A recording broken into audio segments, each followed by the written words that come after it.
Here we go. Hello and welcome everyone to this special edition of Align Modern Health's Digital Doc Series. My name is Ryan Catern, and today we are celebrating the return of a successful Chicago Marathon. Congratulations to everyone who completed their race, helped plan and organize any part of it, officially with the organization or in a private group, and anyone who spectated. It truly takes everyone to make it as special as it was. And I know I'm still on that high, and I did not run it. Align Modern Health and all of our employees, we're out there supporting our partners with Chicago Endurance Sports, American Cancer Society, and Team to End AIDS. Shout out to also those who ran Boston on Monday and the inaugural Colorado Marathon. I mentioned that too because we had two of our providers, Michelle Stout and Dr. Blake Butler, complete both of those marathons. If you are tuning in today, it's because you're wondering what happens next. I know as a marathon coach and a multi-marathon finisher that after you cross that finish line and that high starts coming down, you might be wondering, what should I or could I do next? Well, at Align Modern Health, we have brought on some special guests to help give you some ideas to help recover and plan for those next goals in your endurance sport lives. But first, if this is your first time tuning in and learning about Align Modern Health, we are Chicago's highest rated in integrative health and wellness. We take a non-surgical, non-pharmaceutical, evidence-based care approach to the medicine we practice. We now have 18 locations in the city and suburbs where we offer chiropractic physical medicine, functional medicine and clinical nutrition, acupuncture, and clinical massage therapy. We look to get to the root cause of problems, not just treating your symptoms. While these are the most common things we treat, we certainly go beyond this list.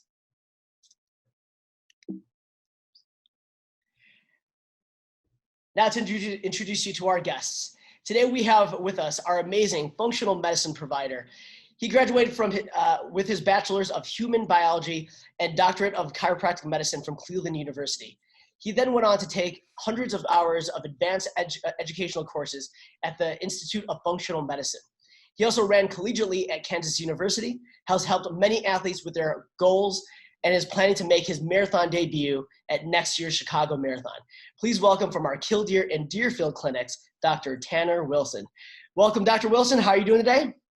I'm good, Ryan. I'm good. Stoked to be here. Awesome. How pumped are you for next year? I'm very pumped. I'm excited to start training. I've started to kind of initiate my base phase now, and I'm really starting to really look forward to the next year. Hopefully get that sub 3. Yeah, absolutely. We can't wait to see what you can do. Our next guest is the founder and owner of Chicagoland's largest multi-sport training program in club, Chicago Endurance Sports, where his team of coaches, pacers, and mentors help guide, coach, and motivate participants to their fitness goals, no matter what they might be. Whether it's qualifying for Boston, preparing for an Ironman, or your very first 5K, CS has the program for you and is with you every step of the way. With Chicago Endurance Sports, it's more than just the finish line. It's all about the journey. Please welcome from our partners at Chicago Endurance Sports and my friend, Mike Norman. How you doing, Mike? Fantastic, Ryan. How about you, man? Oh, I'm doing great. Still riding that high, Are you ready for the next season? There's no downtime. There's no real off season. We just keep rolling, man. That's what it's all about. All right. Before we do get started, if you have any questions at all, please type it into the Q&A section below and not the comment section. All right. All right. Let's go ahead and get started. First, I just want to congratulate everyone again. First, to the participants who endured a very deceptively challenging day. It was overcast, but it was quite humid, and we all know that. I could hear it from everyone who ran. But if you did, and you did it, and everyone who was a part of it helped make the return to Chicago's most joyful, inspiring, and giving days a very successful one. Mike, how did it go for you and your team? And really, I know you were down there and taking photos, and you're usually everywhere. So how was the whole scene for you? Oh man, it was amazing to have 728 days in between the last time we got to do this. I have talked to a lot of people about this, and the biggest overwhelming sense that we got from everybody was they were grateful to be able to be out there and be a part of something like that. And despite the conditions, I think everybody took it the best way possible. It was a tough day, but they were just so thrilled and happy to be able to give it a shot and be out there with everybody else doing it. Yeah, yeah, absolutely. Dr. Wilson, I wanted to start here. How important is it to stop and celebrate wins before moving on? Yeah, Ryan, I think it's absolutely imperative from both a physiological and a psychological standpoint that we take, a week or two off to kind of really, you know, one, appreciate the fact that you were able to complete the race, and two, kind of from a physiological standpoint, kind of help augment recovery with, just some downtime, like me and Mike talked about yesterday, enjoying the little things, just sitting on the couch, watching movies, getting your 8 to 9 hours of sleep, maybe 10 hours of sleep, you just completed a marathon. So really trying to bolster recovery in that aspect. Yeah, yeah, absolutely. So now that we've crossed the finish line and cried the happy tears, wiped all the salt away from our faces and drank all the beer, what is next? And you can say nothing, and I just want to sleep and eat all the Reese's, but I'll tell you from experience that there's going to be a void and that you're going to want to fill that up with more than just maybe Halloween candy. So let's go ahead and talk about recovery first. Everyone, I'm going to go ahead and stop sharing the screen so we can be a little more conversational for a little bit. So don't be alarmed when you don't see anything on your screen but faces. All right. So yeah, let's talk about recovery first. So we're now 3 days past the Chicago Marathon, 2 from Boston. What are some tips that you can give our runners for the week after the marathon? What would you suggest for someone, Coach Mike? Yeah, I think the number one thing is to, like Tanner said, celebrate whether you had a great race or not. Celebrate the fact that you were able to get out there and give it your best shot. And then, don't, as much as we all, like you said, want to sit on the couch and eat all the Reese's and drink all the beers, we gotta give our body the love that it deserves after not only just race day, but the previous 4 to 6 months of training too. So getting out there and moving around, whether it's going for a walk, going for a bike ride, one of the best recovery things would be going for a swim if you're able to do that, if you have access to a pool these days. But just something to get your body moving to kind of keep it from getting super stiff and get that recovery started right away. But honestly, it's get back to the things that you've kind of put off while you were doing that hardcore marathon training too, seeing your family and your friends and doing some of the things that you kind of had to sacrifice to, get up every Saturday morning, to do your long runs or, those types of things. So, it's a celebration of that too. You did some fantastic things, but now you also get to kind of get back to some other stuff that you might've been missing. Yeah, absolutely. Dr. Wilson, how long can someone expect to be feeling sore? And when is it too long? And when should someone consider seeing a professional? No, for sure. So after an exercise, especially like a marathon, we're going to experience something called delay onset of muscle soreness, or DOMS. Usually DOMS, and what DOMS refers to is just microtears in the musculature that leads to inflammation, and that inflammation leads to muscle soreness. And so usually 5 to 8 days on DOMS, up to 10 days sometimes in extreme cases, comes from some time that stems from like eccentric contraction on the downhills. But anything beyond 2 weeks, I would definitely seek medical help or advice. Okay. And then following up on that, what are some tips that you would give someone to treat DOMS on their own? Address the foundational. So increasing protein intake, getting your 7 to 9 hours of sleep a night. And then we can get more specialized with, specific compounds and agents that, help from an anti-inflammatory standpoint, like SPMs, omega-3s, and things of that sort. Okay, that's good. That's good advice. Mike, I know you have runners who are already considering a backup race. You might even had some runners who ran Boston right after Chicago. So when would you say is it safe to race again? Oh, that's a loaded question there, man. This is probably the number one answer in coaching is, it depends a lot on a few things. Number one would be, your experience level. How long have you been doing the marathons? How long have you been consistently training and doing these types of things with your body? If this is your first time and you went through the entire race and maybe struggled a lot, had some difficulty cramping, all those kinds of things, it's going to be, you really need to give yourself a break, again, mentally and physically, because you really have probably done some I don't necessarily say damage, but it is true. You've put a lot of stress on your body that it's just, to go out and try and push it again to that level is just really not the smartest thing for continuing to run later on.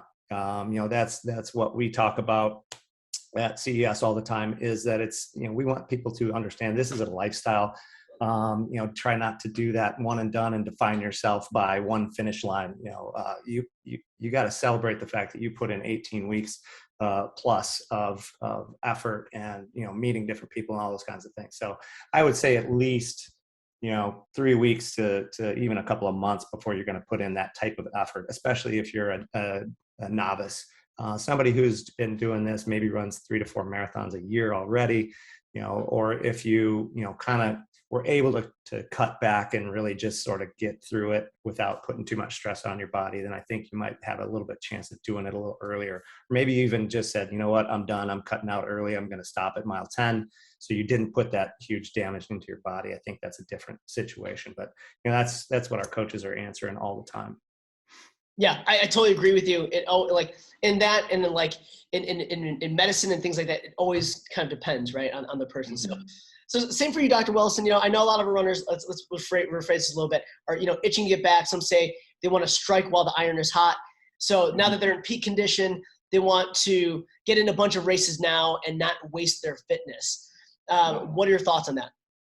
I think it's very context dependent, kind of like what Mike was saying with the novice athletes, probably not the best of ideas, but, if you're a professional athlete and, or, training at a high level and you've been training at a high level for years on end, it's probably more acceptable, but I'd still give, 2 to 4 weeks, kind of let your, central nervous system recover and, help, bolster recovery as well from the, musculature standpoint, make sure that we have enough of the bioenergetic precursors and things of that sort, because, metabolically marathon really kind of drains us. So. Yeah, absolutely. All right, Mike, once they are recovered, and what are some off-season goals that one can consider? I realize that's pretty general, right? That's that's a pretty big umbrella of things. But where are some areas of improvement that one could consider? Yeah, I think it's a little bit of it depends thing too, but this is the time where we have people kind of take a step back and look at, possibly where maybe they had some difficulties throughout the training season, or things that maybe they weren't able to really follow through with, specifically strength training, cross training, the things that are going to kind of help hold them up as they do start to fatigue in the race. So, this season is really kind of one of those addressing the limiters kind of a season. So, focusing on those types of things, maybe getting in more swimming to get a little bit more full body fitness, doing some cycling, takes a little bit of the break off of the pounding and every time you hit the ground, all those types of things, the impact. And then just coming up with some other fun goals, doing a trick or treat trot or something like that, what's the Thanksgiving turkey trots, doing a winter destination race or something where you just have a different type of a goal that's just for fun and doesn't have necessarily that same pressure that a big marathon does. Yeah, absolutely. I love that you alluded to both swimming and biking. This is just how I got into triathlons, the way Mike is, casually suggesting those things. But Dr. Wilson, a common notion that we do here as coaches is that one wants to lose weight during their marathon training and making that a goal. We as coaches then steer them away from that because one shouldn't really calorie restrict during training. So how do I rephrase this? Like we want to improve on how does someone improve on their nutrition or dial in their nutrition? I guess what are some different testing goals that you can do? If I came to you and said, next year, I want to qualify for Boston, and from a functional medicine standpoint, what are some areas that we can look to? No, for sure, Ryan. So on that end, especially addressing biochemistry, so rolling out overt pathologies through your CBC, CMP, things of that sort. I think a little more granular, looking at things like a NutriEval, which measures bioenergetic and mitochondrial function. We know aerobic exercise and mitochondrial function are very intricately linked. And so doing that, and then looking at something like a adrenal cortex profile, because we know that long distance running actually raises levels of cortisol in the system, and that can have negative effects if that is left unabated for long periods of time. And so just kind of addressing from a multimodal approach instead of just giving some broad recommendations is always kind of the way I address things. Yeah, that's great. Let's see here. Mike, I know you have a program that's coming up. Even before the Winter Warrior program comes up, you have a Fit for Fall program. So I want to ask you, how can focusing on strength training and mobility benefit someone in the future?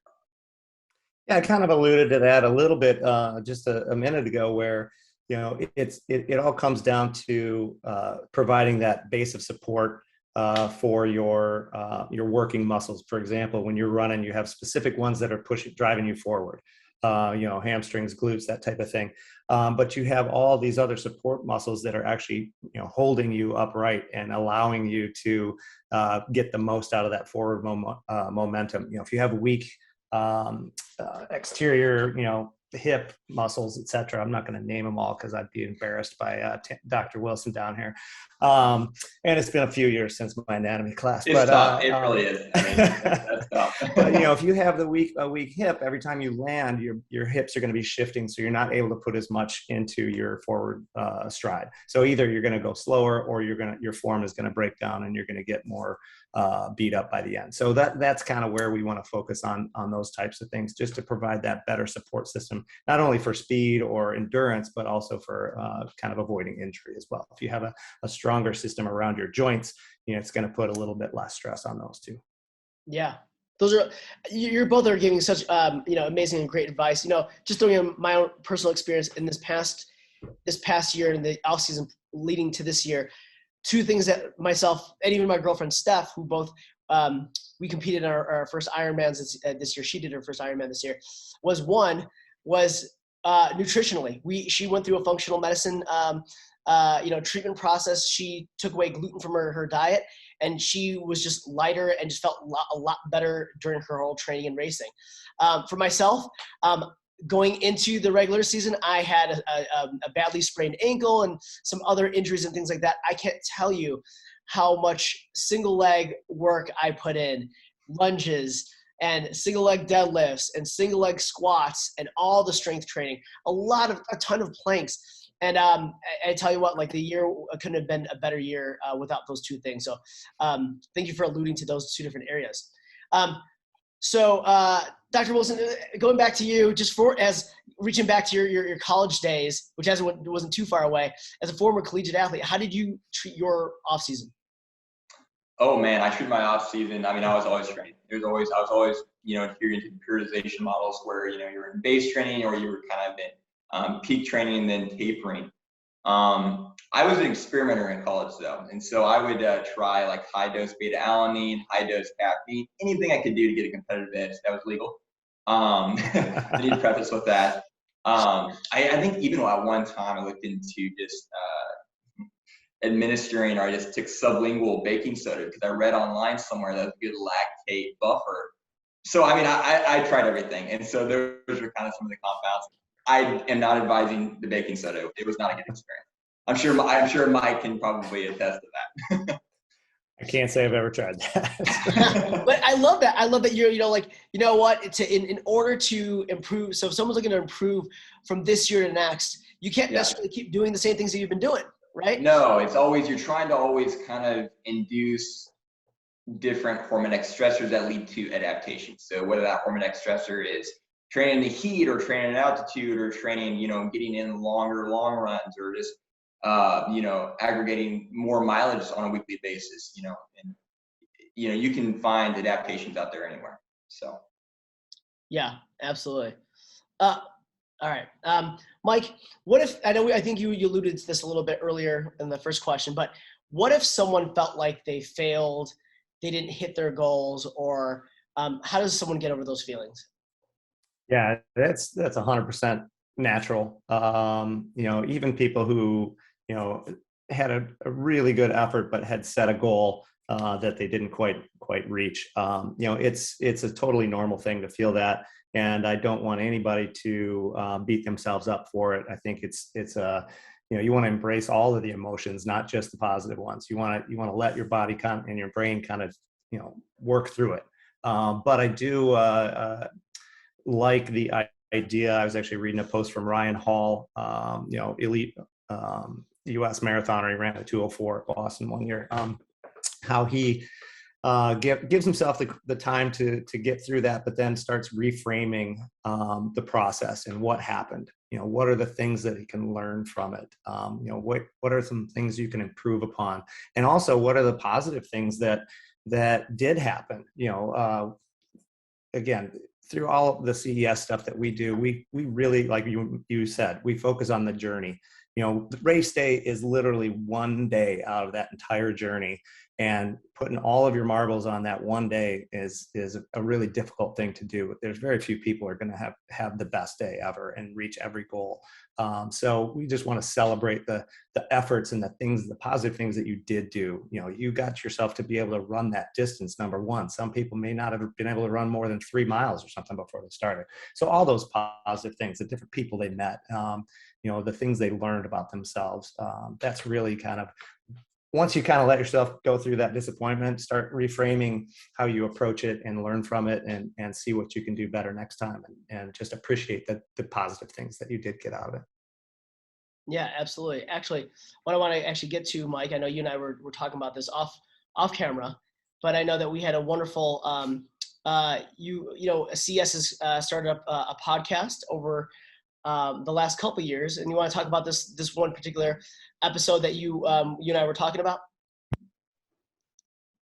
Yes, actually, one of our coaches, Dr. Christina Pecora, she's a licensed psychologist, and one of our other coaches, Michael Schaffner, sat down and chatted about this very subject. Kind of what are the things that your mind is going through, and how you can potentially, get through that in a positive way. So I would, if anybody wants to look up the Chicago Endurance Sports podcast, it's a great listen. You'll learn a ton of things from it. And, I'd highly recommend that, especially if you had a difficult race, or, for the future, if you do have difficult, that's actually applicable to pretty much anything. So definitely take the time to go through that. It's totally worth it. Yeah. Dr. Wilson, how about you? Like, what is your perspective on this, on dealing with failures and bouncing back? You gotta take it as a learning lesson. It's not one performance doesn't define you. And I had a really hard time with that in college. And so, it's a lot easier said than done. But, kind of just utilizing it as a learning lesson, and taking, like tactically designing, your training to kind of help, bolster performance in the future. So utilizing it as just, hey, this is a learning experience, and this is how I'm going to adapt. Yeah, absolutely. And I'm going to throw some of my sense in there as well. A couple points. One, just thinking back on this past year, you just, you endured and trained through the COVID pandemic, and we're still in it. So if those who are listening to this and you're dealing with that kind of failure, you trained through that, and it was a hard time to rebound from that. So the fact that you made it through that, that's something to truly, truly celebrate. Two, whether you believe it or not, I tell this to everyone, you inspired someone on Sunday.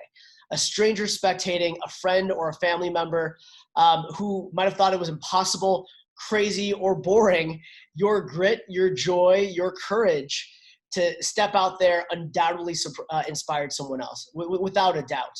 And the other big thing is there are really no failures. I was just talking with our friends out in Colorado. We were talking about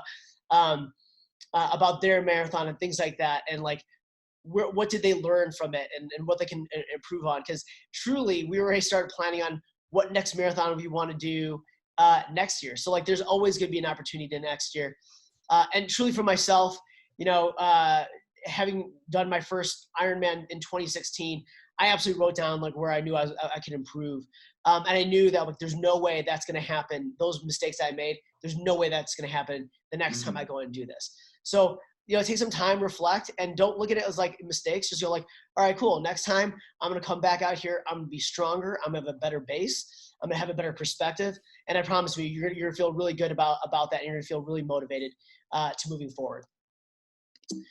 All right. So, Mike, I know we were talking about this. We alluded to a little bit.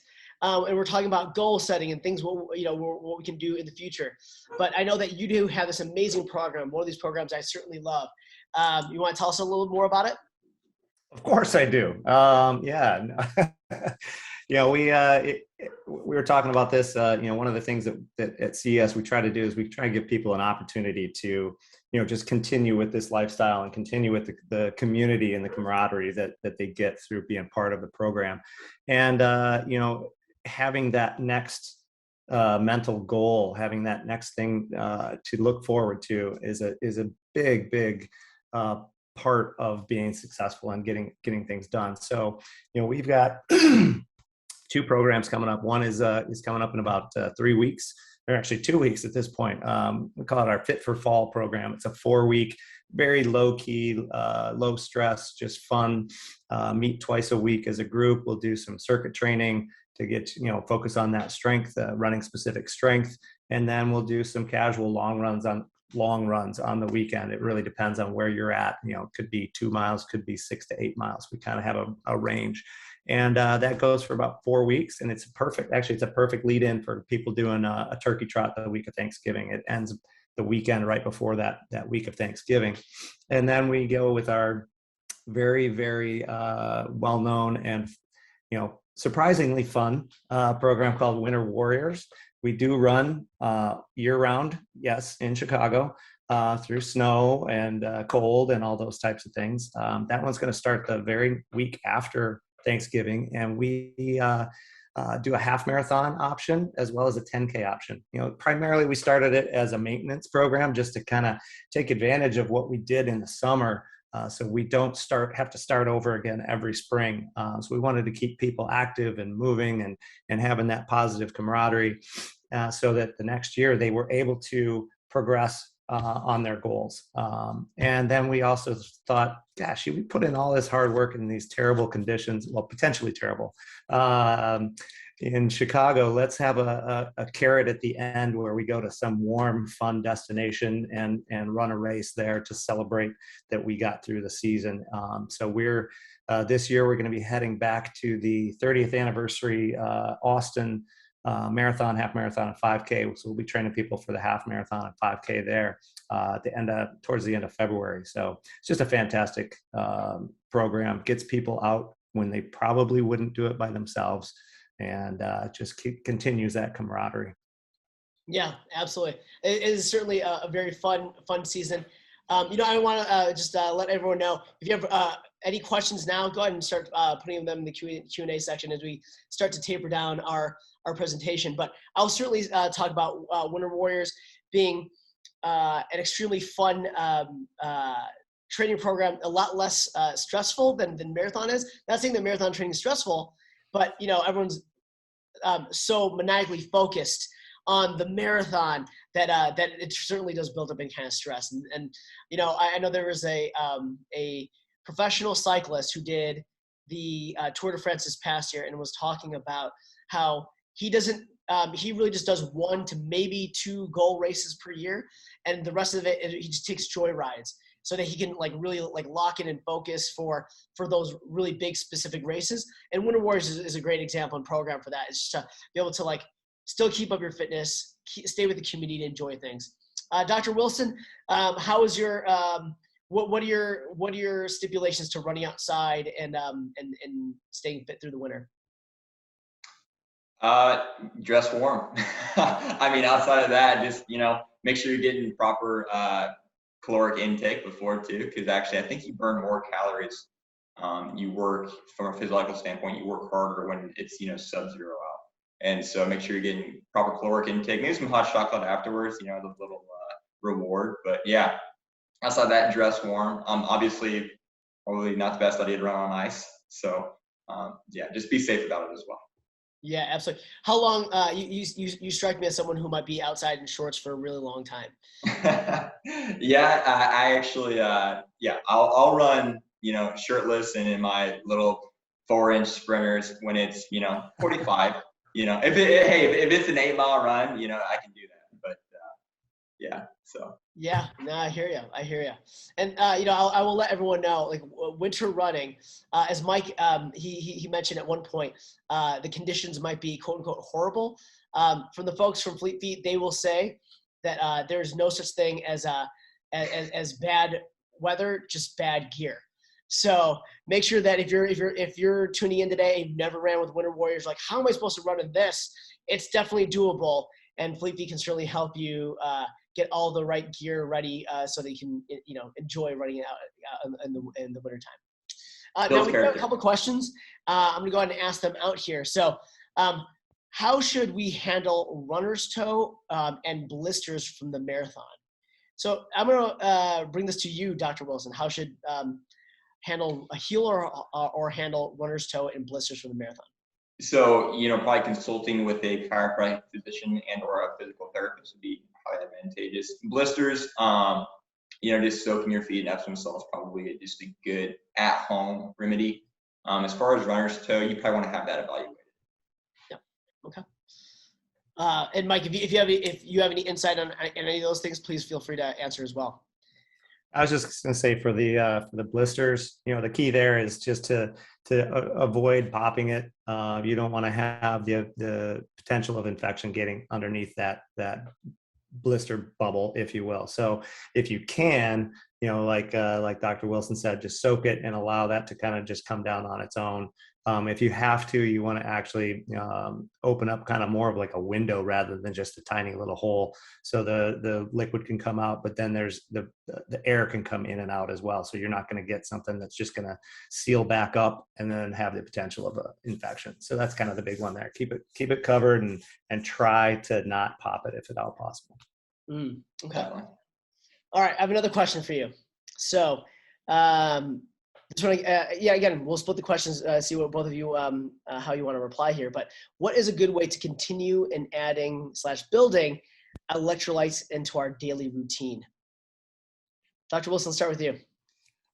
So probably the easiest way to do that are like those tablets. I know LMNT, or Noon, I think Noon offers electrolyte tablets. And then there's a company called LMNT, I think, that has some high-dose electrolytes as well. And to be honest, though, if you're just training, low mileage, you probably don't require a lot of additional electrolytes. I think you only require electrolytes after a certain, if you're out there for, an hour and a half a day, then you definitely want to be supplementing electrolytes. But as far as just incorporating your daily life, maybe like a half tablet of the New would be, favorable.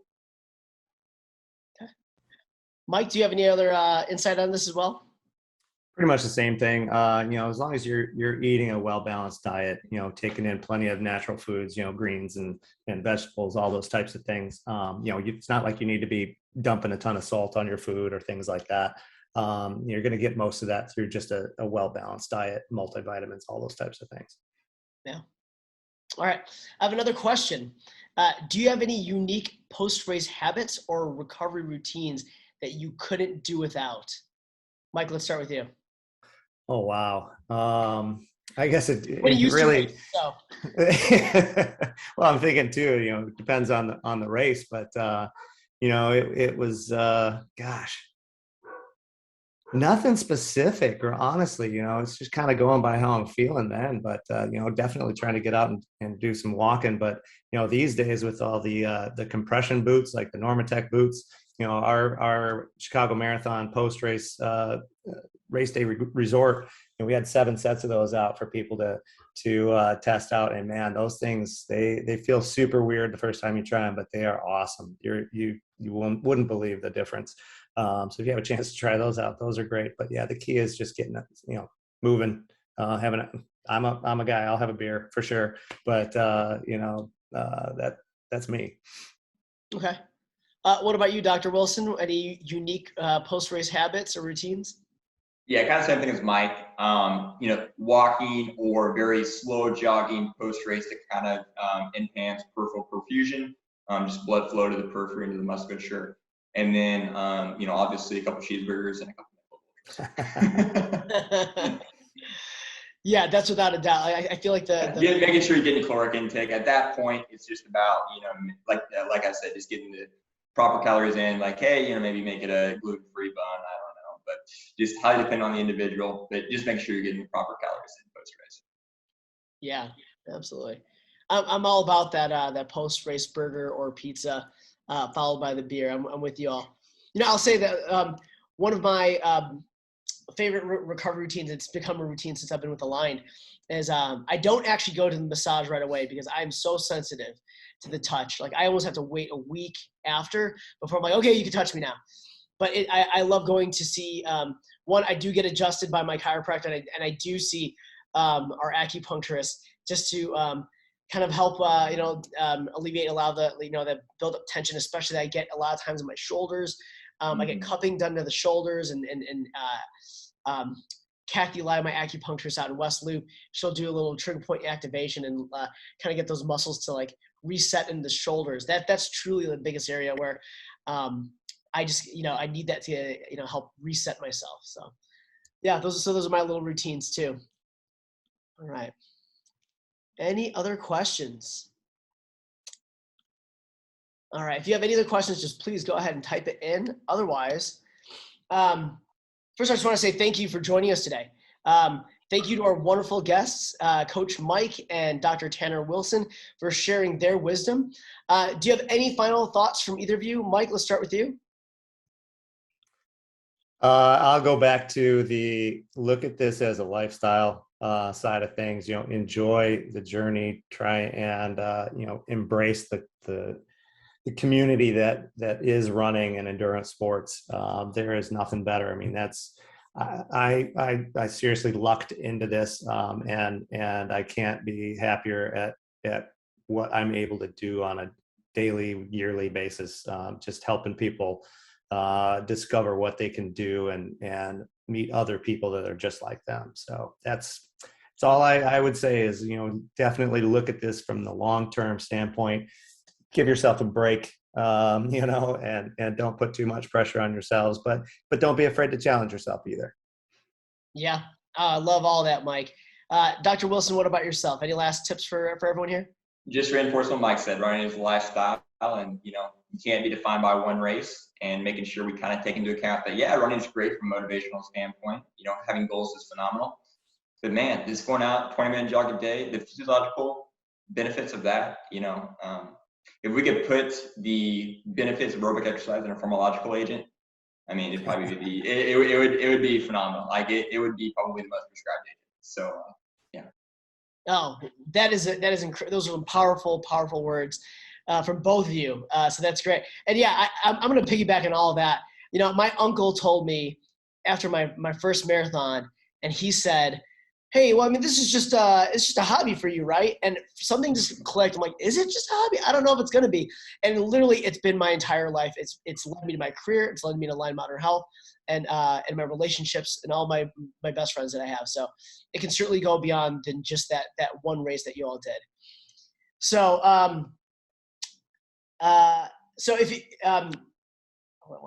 if you have any other additional questions, and if you want to see how we can help you, please visit alignmodernhealth.com or call us at the number on the screen to schedule your personalized free consultation.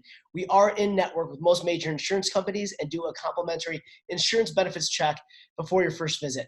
And remember, if you liked what Dr. Wilson had to say and you want to visit him, he's in Killdeer, Deerfield, and you can also visit him via telemedicine. Also, if you're in need of a new goal, something that will keep you going through these cold winter Chicago months, no need to look further than Chicago Endurance Sports Winter Warriors training program. They have a Fit for Fall training program that leads up to Winter Warriors, and that is free if you sign up for Winter Warriors. We train for a warm weather destination goal race every year, and this February we will be leaving Chicago to run in the ever so fun streets of Austin, Texas. My name is Ryan Catern. This is Align Modern Health Digital Doc Series. We look forward to seeing you on your health and fitness journey, living your life to the fullest. Congratulations to everyone again for completing the Chicago Marathon. We'll see y'all soon. Thank you so much.